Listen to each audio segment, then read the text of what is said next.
آج ہم نے 7واں پارہ پڑھنے اور سننے کی سعادت حاصل کی ہے۔ 7ویں پارے کے شروع میں بعض لوگوں کا تذکرہ ہے جو قرآن سنتے ہیں تو قرآن مجید سن کر ان کی آنکھوں سے آنسو جاری ہو جاتے ہیں۔ پیچھے چونکہ چھٹے پارے کے اختتام پہ یہودیوں کا تذکرہ آیا کہ وہ مسلمانوں پہ بہت متشدد ہیں، اور پھر ساتھ نصارہ یعنی عیسائیوں کا تذکرہ آیا کہ وہ ان کے دل میں پھر بھی کہیں نہ کہیں نرم گوشہ مسلمانوں کے حق میں موجود ہے، تو آگے انہی عیسائیوں میں سے ایک طبقے کا تذکرہ ہے جو حبشہ کے وہ عیسائی پادری تھے جن کے پاس حضرت جعفر طیار رضی اللہ تعالیٰ عنہ گئے تھے ہجرت کر کے، مکہ مکرمہ سے ہجرت حبشہ جب کی تو نجاشی جو وہاں کا بادشاہ تھا اس نے کہا کہ بتاؤ تمہارے پاس کیا ہے، تو وہاں پہ حضرت جعفر طیار رضی اللہ تعالیٰ عنہ نے قرآن مجید پڑھنا شروع کیا، تو وہ جو پادری تھے ان کی آنکھوں سے قرآن مجید سن کر آنسو جاری ہو گئے۔ وہ عیسائیوں کے پادری تھے۔ پھر نجاشی نے اپنے 20 بندے بھی بھیجے تھے مدینہ شریف، 20 بڑے قابل پادری۔ جب وہ نبی پاک صلی اللہ علیہ وسلم کے پاس آئے، حاضر ہوئے، تو سرکار صلی اللہ علیہ وسلم نے جب انہیں قرآن مجید سنایا تو اس وقت بھی ان کی آنکھوں سے آنسو جاری ہو گئے تھے۔ اور پھر نجاشی کو بھی اللہ تعالیٰ نے دولت ایمان بخش دی، اور وہ جو جن کے آنسو جاری ہو گئے تھے ان کے لیے بھی تحسین کے جملے آئے، جس سے معلوم ہوتا ہے کہ انہیں بھی دولت ایمان بخش دی گئی۔ اللہ تعالیٰ ارشاد فرماتا ہے وَإِذَا سَمِعُوا مَا أُنزِلَ إِلَى الرَّسُولِ، جو رسول پہ نازل کیا جاتا ہے جب وہ سنتے ہیں، تَرَىٰ أَعْيُنَهُمْ، تو آپ ان کی آنکھوں کو دیکھتے ہیں، تَفِيضُ مِنَ الدَّمْعِ، وہ آنسوؤں سے بہہ پڑتی ہیں، مِمَّا عَرَفُوا مِنَ الْحَقِّ، اس وجہ سے کہ جو انہوں نے حق کو پہچانا، اس حق کو پہچان کر ان کی آنکھوں سے آنسو نکل پڑتے ہیں۔ یقولون، اور وہ کہتے ہیں، ربنا آمنا، الہی ہم ایمان لے آئے، فاکتبنا مع الشاہدین، اور ہمیں گواہ لوگوں میں سے لکھ لے۔ اسی طرح یہاں پہ پھر ان لوگوں کا بھی تذکرہ ہے جو کفر کرتے ہیں، آیتوں کو جھٹلاتے ہیں، تو ان کے لیے اولئک اصحاب الجحیم، وہ دوزخ میں جانے والے ہیں، ان کے لیے دردناک عذاب ہے۔ پھر آگے یہاں تذکرہ آیا یا ایھا الذین آمنوا لا تحرموا طیبات ما احل اللہ لکم، اے ایمان والو جو چیزیں اللہ نے تمہارے لیے حلال کی ہیں ان کو تم حرام مت کرو، لا تحرموا، حرام نہ کرو، طیبات پاکیزہ چیزوں کو، ما احل اللہ، جو اللہ نے حلال کی ہیں، لکم تمہارے لیے، ولا تعتدوا، اور زیادتی نہ کرو، ان اللہ لا یحب المعتدین، بے شک اللہ زیادتی کرنے والوں سے محبت نہیں کرتا۔ تو یہاں ان لوگوں کے لیے ہے جو خود بخود ہی بعض چیزوں کو اپنے اوپر حرام قرار دے دیتے تھے، کچھ اپنے تقوی کی وجہ سے، کچھ اپنے استغنا کی وجہ سے، اور وہ کہتے تھے مجھ پہ یہ چیز حرام ہے، مجھ پہ یہ چیز حرام ہے۔ تو جو اللہ کی حلال کردہ چیزیں ہیں ان کو اپنے اوپر حرام قرار نہ دیں۔ ہاں وہ چیزیں جو تمہارے وجود کے لیے، صحت کے لیے نقصان دہ ہیں ان سے بچتے رہیں۔ مثال کے طور پہ بلڈ پریشر کا اگر کوئی مریض ہے تو وہ نمک زیادہ کھائے گا تو اس کو نقصان ہوگا، تو اس سے بچے۔ وہاں پہ وہ حدیث پاک ہے، حضور نے فرمایا خیر الدوائی العزم، بہترین میڈیسن جو ہے وہ پرہیز کرنا ہے۔ شوگر کا مریض ہے تو وہ چینی سے تھوڑا اجتناب کرے، آلو سے ذرا بچے، چاولوں سے ذرا بچے۔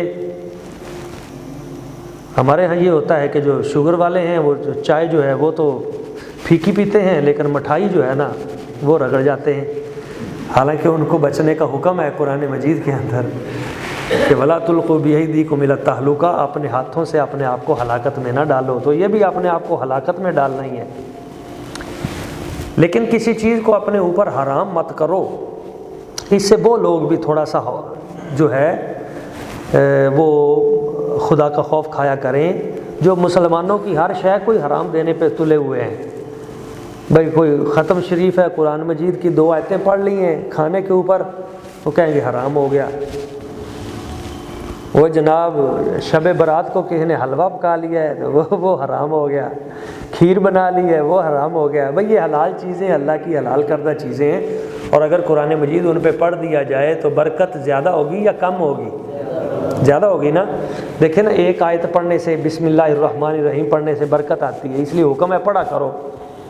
بلکہ تفسیر در منصور میں ہے کہ آیت الکرسی جب نازل ہوئی تو ایک شخص حاضر ہوا، یا رسول اللہ یا حبیب اللہ میرے کھانے میں برکت نہیں پڑتی. تو سرکار نے فرمایا تم کھانا رکھ کے نا آگے اوپر آیت الکرسی پڑھا کرو. تو پھر وہ آیا، اس نے کہا حضور کھانا ختم ہی نہیں ہوتا، برکت اتنی ہو جاتی ہے. تو آیت الکرسی بھی سب سے افضل ترین آیت ہے، اگر اس کے ساتھ 2-4 آیتیں اور پڑھ لیں تو برکت زیادہ ہوگی یا کم ہوگی؟ زیادہ ہی ہوگی نا. بلکہ نبی پاک صلی اللہ علیہ وسلم کے پاس حضرت انس کھجوریں لے کے آئے تو سرکار نے اوپر ہاتھ رکھ کے پڑھائی کی. حضرت ام سلیم رضی اللہ تعالیٰ عنہ، حضرت انس رضی اللہ تعالیٰ کی والدہ محترمہ، انہوں نے حضور کے پاس حلوہ بھیجا تو سرکار نے سامنے رکھ کے اس پہ ہاتھ رکھ کے پڑھائی کی. تو سامنے کوئی چیز رکھ کے اس کے اوپر کوئی چیز پڑھنا، کلام اللہ پڑھنا، درود پاک پڑھنا، ذکر اذکار کرنا، یہ نبی کریم صلی اللہ علیہ وسلم کی سنت بھی ہے، اس میں برکت بھی ہے. اگر آپ کو اچھا نہیں لگتا، آپ کی طبیعت میں کوئی، تو کم از کم آپ اس کو حرام تو نہ کہیں، کیونکہ قرآن کہتا ہے لا تحرموا طیبات ما احل اللہ لکم، جن چیزوں کو اللہ نے تمہارے لیے حلال کیا ہے ان کو تم حرام نہ کہو. نہیں کھانا نہ کھاؤ لیکن حرام نہ کہو. وَكُلُوا، اور کھاؤ، مما رزقکم اللہ، مما رزقکم اللہ حلالا طیبا، اللہ تعالیٰ نے تمہارے لیے جو حلال پاکیزہ چیز رکھی تم اس میں سے کھاؤ. وَاتَّقُوا اللَّهَ الَّذِي أَنْتُمْ بِهِ مُؤْمِنُونَ. اسی طرح آگے ایک بڑا خوبصورت مضمون ہے، وہ آپ دوستوں کو سب کو یاد ہونا چاہیے. لا يؤاخذكم الله باللغو في أيمانكم ولكن يؤاخذكم بما عقدتم الأيمان. تمہیں اللہ تبارک و تعالیٰ کی قسمیں جو ہیں وہ نہیں کھانی چاہیے. لا یؤاخذکم اللہ باللغو، اللہ تعالیٰ تمہاری ان قسموں پر مواخذہ نہیں فرماتا جو باللغو، جو لغو قسمیں ہیں. قسم کی 3 قسمیں ہیں. ایک یمین لغو ہوتی ہے، یمین کہتے ہیں عربی میں قسم کو. کیا کہتے ہیں؟ یمین، یامین نہیں، یمین.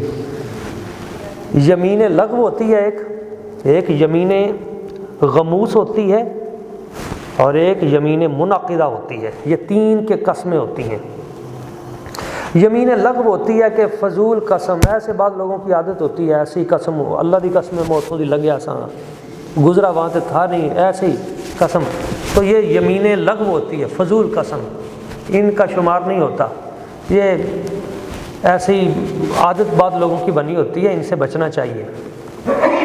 لیکن یہ اس زمرے میں شمار نہیں ہوتی کہ اس پہ تمہیں کفارہ دینا پڑے.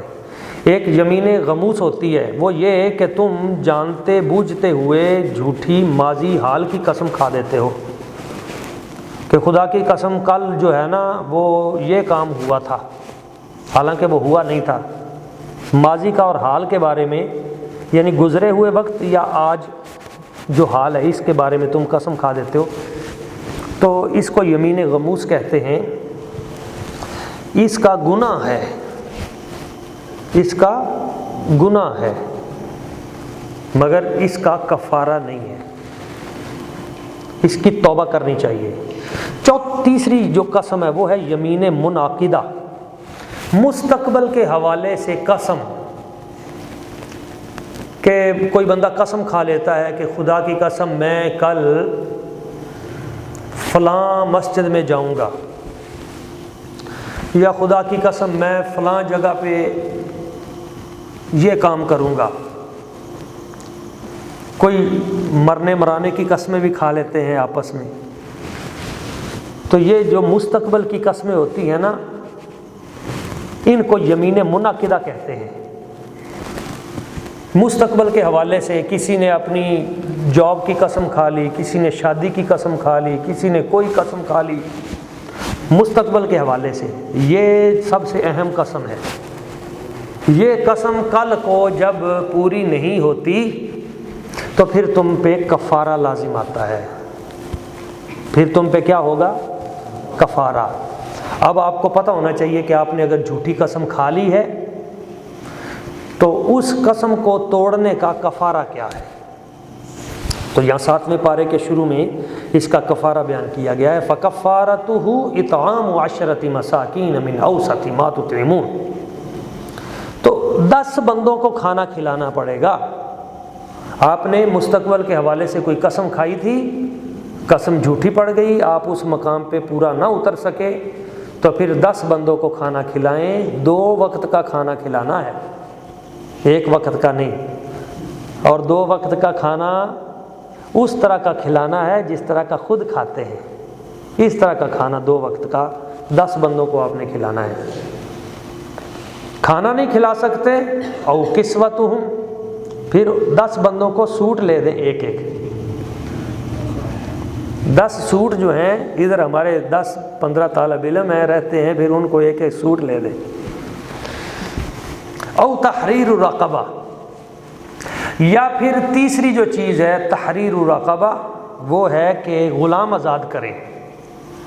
اب غلام آزاد کرنے والا آپشن تو اب ختم ہو گیا، اب آزادی غلامی وہ سلسلہ نہیں رہا، تو اس لیے یا تو آپ 10 بندوں کو کھانا کھلائیں گے 2 وقت، یا سوٹ لے کے دیں گے، یا پھر اگر آپ بہت غریب ہیں، مسکین ہیں، یتیم ہیں، بہت ماڑے آدمی ہیں، اور پھر آپ 10 بندوں کا کھانا کیا آپ ایک کو بھی نہیں کھلا سکتے، تو پھر حکم ہے فَمَن لَّمْ يَجِدْ فَصِيَامُ 3 ایام۔ دیکھیں اللہ تعالیٰ کتنا رحیم و کریم ہے، نرمی کرنے والا ہے۔ فرمایا چلو کہو کتنے روزے؟ 3 روزے۔ ذَلِكَ كَفَّارَةُ أَيْمَانِكُمْ إِذَا حَلَفْتُمْ، یہ تمہاری قسموں کا کفارہ ہے، یہ قسم کا کفارہ ادا کر کے پھر تم توبہ کے لیے، استغفار کے لیے دعا بھی کرو کہ یا اللہ یہ تو میں نے کفارہ تو دے دیا، پر میں نے جو جھوٹی قسم غلط کھائی ہے، توڑ دی ہے قسم، یا اللہ یہ مجھے معاف بھی کر دے۔ وَاحْفَظُوا أَيْمَانَكُمْ، اور اللہ تعالیٰ فرماتا ہے اپنی قسموں کی حفاظت بھی کرو۔ اسی طرح اللہ تعالیٰ اپنی آیتوں کو بیان کرتا ہے تاکہ تم اس کے شکر گزار بندے بنو۔ آگے اللہ تعالیٰ فرماتا ہے یا ایھا الذین آمنوا انما الخمر والمیسر والانصاب والازلام رجس من عمل الشیطان، اے ایمان والو شراب سے بچو، جوئے سے بچو، شراب سے بھی بچو، جوئے سے بھی بچو۔ اسی طرح یہ جو بتوں کے ساتھ جو پتھر ہوتے تھے جن پہ وہ جانور آ کے ذبح کیے جاتے تھے، لوگ بتوں کے نام پہ، ان کو نصب کہا جاتا تھا، تو ان پتھروں سے بھی، یعنی بت فروشی، بت پرستی، بتوں کو ان چیزوں سے دور رہو۔ والازلام، اور جو قسمت کے تیر جو ہیں وہ چھوٹی چھوٹی لکڑیاں ہوتی تھیں، وہ رکھ دیتے تھے، اس سے وہ بھی ایک قسم کا جوا ہی ہوتا تھا، تو ان کو ازلام کہا جاتا تھا، تو اس سے بھی بچیں۔ تو آج کے دور میں ہمیں چاہیے کہ ہم شراب سے بچیں، اور شراب سے متصل ہر نشہ، خواہ وہ سگریٹ کا نشہ ہے، خواہ وہ ہیروئن کا نشہ ہے، خواہ وہ ٹیکے ایجاد ہو چکے ہیں، لوگ ٹیکے لگواتے ہیں، وہ نشہ ہے، یا ویب ہے وہ پیتے ہیں، شیشہ وہ نشہ ہے، ہزاروں قسم کے نئے نئے نشے آ گئے۔ خود بھی بچو، اپنے بچوں کو بھی بچاؤ، اپنی نسلوں کو بھی بچاؤ۔ یہ قرآن مجید ہمیں کہہ رہا ہے فَاجْتَنِبُوا، رک جاؤ۔ اور اس نشے کی وجہ سے ہزاروں نوجوان وہ دن رات موت کی دہلیز پہ اتر رہے ہیں، مر رہے ہیں۔ لعلکم تفلحون، بچنا چاہتے ہو تو ان 4 چیزوں سے بچو۔ تو ایک ہو گیا نشہ، شراب، اور اسی طرح جوا۔ اب جوئے میں بھی ہماری قوم پڑ گئی ہے، اب وہ پیسے اکٹھے کرتے ہیں، وہ مختلف ایپس بنی ہوئی ہیں، ان میں ڈالتے ہیں تاکہ پیسے آئیں۔ جوا تکا لگ گیا، اسی طرح نمبر کھیلتے ہیں، اسی طرح جناب وہ ہر مہینے نمبر آتے ہیں۔ وہ ادھر ہمارے پاس بھی کبھی کبھی کوئی آ جاتا ہے، جی آپ جو ماشاءاللہ نماز پڑھتے ہیں قاری صاحب کو نمبر لا دو۔ ہم کہتے ہیں یہ حرام کا کام آپ ہم سے کرواتے ہو، کچھ حیا کرو، ہم تمہیں روکتے ہیں۔ یہ جوئے بازی، یہ اس طرح کی نمبروں کی گیمیں، اور اب تو آگے NFT آ گئی ہے، اس میں ہمارے بچے دھڑا دھڑ ہماری قوم اس میں پھنستی جا رہی ہے، لاکھوں کی تعداد میں ہمارے نوجوان بچے 30,000 روپیہ ڈالو پھر آپ کو $1.5 دو آئے گا روزانہ، پھر بندے اور بھی پھنسا کے دو، نئے بندے، اور وہ جوا بھی ہے، وہ سود بھی ہے، پیسے کے بدلے میں آپ ان سے پیسہ لیتے ہیں، یہ سود ہے، پیسہ دے کے روزانہ اس پہ منافع لیتے ہیں، یہ سود ہے۔ اور دوسرا، اس کا پتہ نہیں ہے کہ اس ایپ نے کس وقت بند ہو جانا ہے۔ دیکھیں اس کی کوئی گراؤنڈ ریالٹی تو نہیں ہے کہ کل کو وہ غائب ہو جائے تو آپ کسی کو پکڑیں جی، کس کے اوپر کیس کریں گے؟ تو نتیجہ کیا ہے کہ اس طرح وہ لوگ کرتے ہیں، پھر آپ کو اسی میں سے وہ جو آپ بندے پھنسا کے دیتے ہیں اس میں سے تھوڑا سا تبرک آپ کو دے دیتے ہیں، باقی وہ آگے بندے پھنسانے پہ لگ جاتے ہیں، اور نتیجہ کیا نکلتا ہے کہ جب وہ کافی سارا سرمایہ اکٹھا کر لیتے ہیں تو اس کے بعد آہستہ سے وہ غائب ہو جاتے ہیں۔ اور پہلے اس طرح کی سینکڑوں ایپس پہلے بھی آئی ہیں، اس طرح کے 2 نمبر دھندے پہلے یہاں ہوئے ہیں، اور پھر وہ صفحہ ہستی سے غائب ہوئے ہیں، اور پھر آپس میں لوگوں کی لڑائیاں ہوئی ہیں کہ میں نے تو تجھے دیے تھے پیسے، میرے پیسے نکال۔ تو اس لیے خدا را یہ جوئے کی جو نئی قسمیں ہیں، یہ سود کی جو نئی قسمیں ہیں جن کو آن لائن ٹریڈنگ کے نام پر لانچ کر دیا گیا ہے، اور اس طرح لوگوں کو جناب موبائل کے ذریعے، مختلف ایپس کے ذریعے، انٹرنیٹ کے ذریعے، دیکھیں ایک ہے صحیح ٹریڈنگ حلال، آپ کوئی چیز خریدتے ہیں اس کو آگے آپ بیچ دیتے ہیں، چیز خرید کے آگے بیچنا، اس میں سے جائز منافع لے لیتے ہیں، اس کی گنجائش ہے، لیکن پیسہ دے کے آپ پیسہ لیتے ہیں، یہ جائز نہیں ہے۔ تو اس لیے اپنے آپ کو بھی بچائیں، اپنی نسلوں کو بھی بچائیں۔ اسی طرح اللہ تعالیٰ فرماتا ہے کہ شیطان تو چاہتا ہی یہ ہے کہ تمہارے درمیان بغض و عداوت پیدا کر دے، شراب پہ لگا کے، تمہیں جوئے پہ لگا کے آپس میں لڑا دے، اور تمہیں اللہ کے ذکر سے دور کر دے، اور تمہیں عن الصلاۃ، نماز سے بھی دور کر دے۔ تو کیا تم باز نہیں آؤ گے؟ کب باز آؤ گے؟ اللہ اور اس کے رسول کی اطاعت کرو، واحذروا، ڈر جاؤ، ہٹ جاؤ ان کاموں سے، برائی والے کاموں سے۔ تو یہاں پہ اللہ تعالیٰ آگے ارشاد فرما رہا ہے، پھر کچھ قوانین بیان کیے گئے ہیں آگے، ان قوانین کا تعلق جو ہے وہ مسجد حرام سے بھی ہے اور شہر مکہ مکرمہ سے بھی ہے۔ اس میں یہ بھی ہے کہ تم لوگ لا تقتلوا الصید وانتم حرم، جب تم حرم پاک میں ہو تو وہاں پہ تم نے شکار نہیں کرنا، جو کوئی تم ایسے شکار کرے گا وہاں پہ احرام باندھ کر تم حرم میں چلے گئے، وہاں شکار کرو گے تو جس طرح کا جانور شکار کرو گے اسی طرح کا جانور تمہیں صدقہ کرنا پڑے گا۔ تو جو محرم ہے، احرام جس نے باندھا ہوا ہے، اس کو شکار کی اجازت نہیں، البتہ سمندری شکار کی اس کو اجازت ہے، بری شکار کی اجازت نہیں، بحری شکار کی اجازت ہے، یعنی سمندری شکار کر سکتا ہے احرام والا بندہ، لیکن بری جو زمینی شکار ہے اس کی اجازت نہیں۔ اسی طرح احل لکم صید البحر وطعامہ، اور یہاں پہ یہ بھی گنجائش دی گئی کہ سمندروں کا جو کچھ ہے وہ تمہارے لیے حلال ہے، یعنی سمندری مچھلی اس کی اجازت دی گئی ہے کہ اس کا کھانا، اس کا ذبح وہ تمہارے لیے خود بخود ہی ذبح ہے، اگر تمہاری آنکھوں کے سامنے وہ مرتی ہے تو تمہارے لیے حلال ہے۔ اس طرح بعض چیزوں کی برکت اور ان کا مقام بیان کیا گیا ہے، شہر حرام ہے، اور اسی طرح مسجد حرام ہے، خانہ کعبہ ہے، اور اسی طرح وہ جانور جو تم قربانی کے لیے خریدتے ہو اور اس جانور کے گلے میں جو رسی، تو فرمایا یہ ساری کی ساری چیزیں جو ہیں یہ بابرکت ہیں۔ اور اسی طرح اللہ تعالیٰ فرماتا ہے کہ اللہ جانتا ہے جو کچھ آسمانوں اور زمینوں میں ہے، اور یہ بھی فرمایا گیا کہ خبیث اور پاک چیز ان کو برابر مت سمجھو، اور یہ بھی فرمایا گیا کہ ایمان والو لا تسألوا عن اشیاء ان تبد لکم تسؤکم، ہر چیز کے بارے میں سوال نہ کیا کرو کہ اس کا جواب تمہیں بتایا جائے تو پھر تمہیں پریشانی بنے۔ کچھ لوگ ہر وقت کھڑے ہو کے حضور سے سوال کرتے تھے، حضور بتاؤ میرا باپ کون ہے، کوئی کہتا تھا حضور بتاؤ میں حلالی ہوں یا، تو جب پھر جواب ملتا تھا تو پھر ٹینشن ہوتی تھی کہ یہ کیا بنا، تو اس لیے روکا گیا ہے کہ بے تکے سوال نہ کرو، اور بے وجہ سوال کرنے بھی نہیں چاہیے، علماء سے بھی بے وجہ کے سوال، بے تکے سوال وہ نہیں کرنے چاہیے، کوئی علمی سوال ہو تو وہ ضرور کرنا چاہیے، لیکن ایسے استہزاء کے لیے، تمسخر اڑانے کے لیے، پھنسانے کے لیے یہ، بلکہ صوفیاء کرام، اولیاء کرام نے تو بڑی خوبصورت بات کی ہے۔ رسالہ قشیریہ میں امام قشیری فرماتے ہیں جب تم اپنے شیخ، اپنے مرشد کی مجلس میں جاؤ تو ابتداء الکلام عند شیخی ہی اول جنایت فی الطریقہ، اپنے شیخ کی مجلس میں بیٹھ کر کلام کی ابتدا کر دینا یہ بھی ولایت کی غلطیوں میں پہلی غلطی ہے، یہ بھی خطا ہے کہ آپ نے وہاں پہ جا کر بیٹھ کے ابتدا کیوں کی بات کی، انہیں سب پتہ ہے۔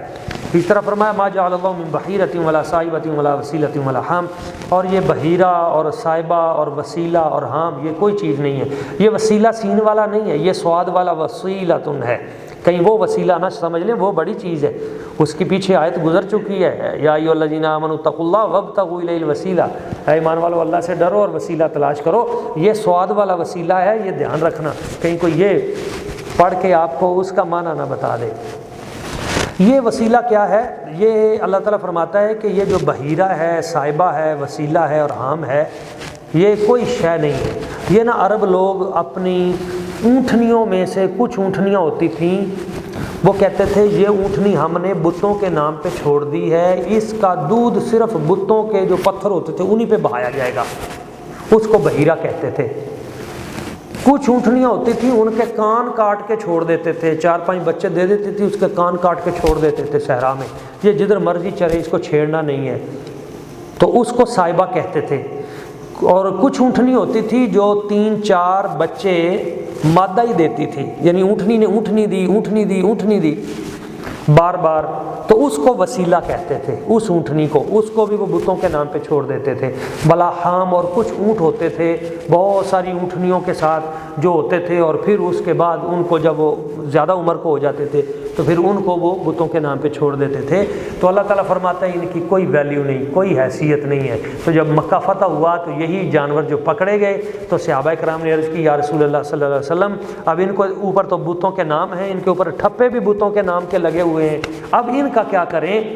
تو سرکار نے فرمایا ان کو لٹاؤ اور ان کی گردن پہ چھری بسم اللہ اللہ اکبر پڑھ کے چلاؤ اور تم کھاؤ، یہ تمہارے لیے حلال ہے۔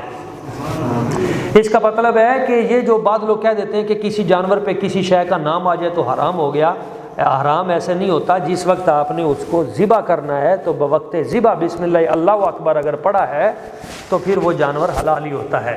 ہاں، اصال ثواب جو ہے وہ آپ کر سکتے ہیں۔ مثال کے طور پہ آپ کہتے ہیں یہ عقیقے کا بکرا ہے، اب اس جانور پہ عقیقے کا نام آ گیا نا تو کیا اس طرح حرام ہو جائے گا؟ بعض لوگ اس طرح کہتے ہیں کہ یہ جی اللہ والوں کا ان کے نام کا بکرا ہے تو جی یہ تو حرام ہو گیا، غیر اللہ کا نام آ گیا، تو عقیقے والا بھی تو حرام ہونا چاہیے۔ یہ کہتے ہیں جی یہ منڈے کا بیاہ کرنا ہے، اے کٹا وہ لیے رکھا ہے، تو پھر وہ اس کٹے کے اوپر وہ بچے کا نام آیا تو پھر وہ حرام ہو گیا۔ نہیں، ایسے حرام نہیں ہوتا، اس طرح جانور حرام نہیں ہوتا۔ جب ہم اس کو ذبح کرتے ہیں تو بوقت ذبح بسم اللہ اللہ اکبر پڑھتے ہیں۔ اگر بوقت ذبح ہم اس پر کسی بزرگ کا نام پڑھنا شروع کر دیں یا کوئی اور کام تو اس سے وہ حرام ہوگا۔ ہاں، اگر کوئی جانور ذبح کریں بسم اللہ اللہ اکبر پڑھ کے اور اس کا اجر و ثواب ہم کسی نیک ہستی کو بھیج دیں کہ یا اللہ اس کا اجر و ثواب میں فلاں کو بھیجتا ہوں، تو یہ حرام نہیں ہے، یہ حلال ہے، بہتر ہے، بلکہ ایک رخ سے یہ سنت رسول ہے کہ نبی پاک صلی اللہ علیہ وسلم نے مولا علی شیر خدا کرم اللہ وجہ الکریم کو حکم دیا تھا کہ تم ہر سال 2 قربانیاں کرنا، ایک تم نے میری طرف سے کیا کرنی ہے، ایک اپنی طرف سے کیا کرنی ہے۔ تو ایک مولا علی پاک اپنی طرف سے کرتے تھے اور ایک حضور کی طرف سے۔ تو جب وہ سرکار کی طرف سے قربانی کرتے تھے تو اس جانور پہ کس کا نام تھا؟ حضور کا نام تھا نا، لیکن بوقت ذبح بسم اللہ اللہ اکبر ہی پڑھا جاتا تھا، لیکن اس کا اجر و ثواب حضور کی بارگاہ اقدس میں ہدیہ کیا جاتا تھا۔ تو اس طرح ہم اپنے بزرگوں کی طرف سے، اولیاء کی طرف سے، والدین کی طرف سے، کسی کے والدین چلے گئے ہیں تو وہ ان کی طرف سے بھی قربانی میں حصہ ڈال سکتا ہے، ان کے ایصال ثواب کے لیے، اس میں کوئی حرج والی بات نہیں ہے۔ اسی طرح یہاں پہ یہ بھی فرمایا گیا کہ جب کسی بندے کا آخری وقت آ جائے تو اس آخری دے تاکہ بعد میں پریشانی پیدا نہ ہو۔ اسی طرح حضرت عیسیٰ علیہ السلام کا تذکرہ ہے۔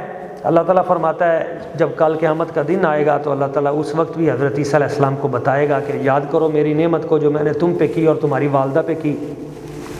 اِذَيَّدْتُكَ بِرُوحِ الْقُدُسِ، جب میں نے روح القدس کے ذریعے تمہاری مدد کی تھی۔ اے عیسیٰ علیہ السلام یاد کرو، تم پنگوڑے میں بھی بولے تھے، کہولت بزرگی میں بھی بولے تھے، یاد کرو اس وقت کو جب میں نے تمہیں کتاب دی تھی، حکمت دی تھی، تورات و انجیل دی تھی، اور یاد کرو اس وقت کو کہ جب تم پرندے کو زندہ کر رہے تھے میرے حکم سے، یاد کرو اس وقت کو جب پرندہ اڑا رہے تھے، جب اندھوں کو آنکھیں دے رہے تھے، والابرصا کوڑیوں کو ٹھیک کر رہے تھے، وَإِذْ تُخْرِجُ الْمَوْتَى بِإِذْنِي، اور میری دی ہوئی اجازت سے تم مردوں کو بھی زندہ کر رہے تھے، یاد کرو اس وقت کو۔ تو یہ اللہ تعالیٰ ساری چیزیں یاد کروا کے پھر حضرت عیسیٰ علیہ السلام سے کہتا ہے یہ ساری چیزیں یاد کرو۔ وہ کہتے ہیں یا اللہ مجھے یاد ہے، تیرے احسانات ہیں، تیری مہربانی ہے۔ تو اللہ تعالیٰ فرماتا ہے بھئی یہ بتاؤ بھئی یہ جو لوگ تمہیں پوجنا شروع ہو گئے اور لوگوں نے تمہیں بیٹا کہنا شروع کر دیا، یہ ان کو کس نے کہا تھا؟ تو حضرت عیسیٰ علیہ السلام وہاں عرض کریں گے قیامت والے دن، یا اللہ میں اس سے بری ہوں، میں نے ان کو یہ باتیں نہیں کی، اور میں کہہ بھی کیسے سکتا ہوں؟ کیا میں اس کا حقدار ہوں کہ میں ایسی بات کروں؟ یہ انہوں نے اپنی طرف سے خود گھڑ لی ہیں، اور تو جانتا بھی ہے یا اللہ کہ یہ انہوں نے خود گھڑ لی ہیں، میں تو ہمیشہ تیرا عبد اسی میں فخر محسوس کرتا رہوں۔ تو یہاں پہ وہ تذکرہ بھی کیا گیا کہ یاد کرو وہ وقت حضرت عیسیٰ علیہ السلام نے جب رب سے کہا تھا انزل علینا مائدۃ من السماء، یا اللہ ہم پہ آسمان سے دسترخوان اتار، اسی لیے اس کو سورہ مائدہ کہتے ہیں۔ یا اللہ آسمان سے دسترخوان اتار، تکون لنا عید للاولین وآخرین، تاکہ ہمارے اول و آخر کے لیے وہ عید کا دن بن جائے اور تیری نشانی بن جائے۔ تو یارو اس سے یہ بھی سبق حاصل ہوا کہ جب آسمانوں سے روٹی اترے، سالن اترے، دسترخوان اترے، تو عید للاولین، عیسیٰ علیہ السلام کہتے ہیں وہ ہمارے اول و آخر کے لیے عید کا دن بن جائے۔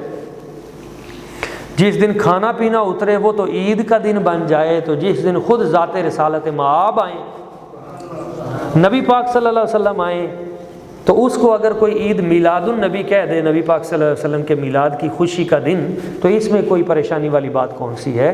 تو جس دن نعمتیں نازل ہوتی ہیں وہ دن عید کے ہوتے ہیں۔ یہ پیچھے ہم پڑھ چکے ہیں، جو آخری آیت پیچھے گزری تھی الیوم اکملت لکم، تو یہودی نے کہا تھا اگر یہ آیت ہم پہ نازل ہوتی تو جس دن اترتی ہم اس دن عید مناتے۔ تو حضرت عمر فاروق نے فرمایا تھا ہماری اس دن دو عیدیں تھیں، ایک عرفہ والی عید تھی اور دوسری اس دن جمعۃ المبارک تھا، اور جمعہ بھی ہمارے نزدیک عید کا دن ہے، تو ہماری بھی دو عیدیں تھیں۔ اسی طرح یہ ساری باتیں حضرت عیسیٰ علیہ السلام کی، اور پھر آگے سورہ الانعام آ گئی ہے، اس کی چند باتیں ہیں، میں اپنی گفتگو اختتام کی طرف لے کے جاتا ہوں۔ تو سورہ الانعام کے اندر چونکہ انعام جانوروں کا تذکرہ ہے، تو مختلف جانوروں کا تذکرہ ہے، اللہ تعالیٰ ان کی طرف توجہ دلا کے فرماتا ہے ان کو دیکھو، ان کو کیسے بنایا گیا ہے، ان کو کیسے تخلیق کیا گیا ہے، تاکہ جب تم ان میں دیکھو گے تو پھر تمہیں سمجھ آئے گی کہ ان کو جس نے تخلیق کیا ہے وہ کتنا اعلیٰ ہے۔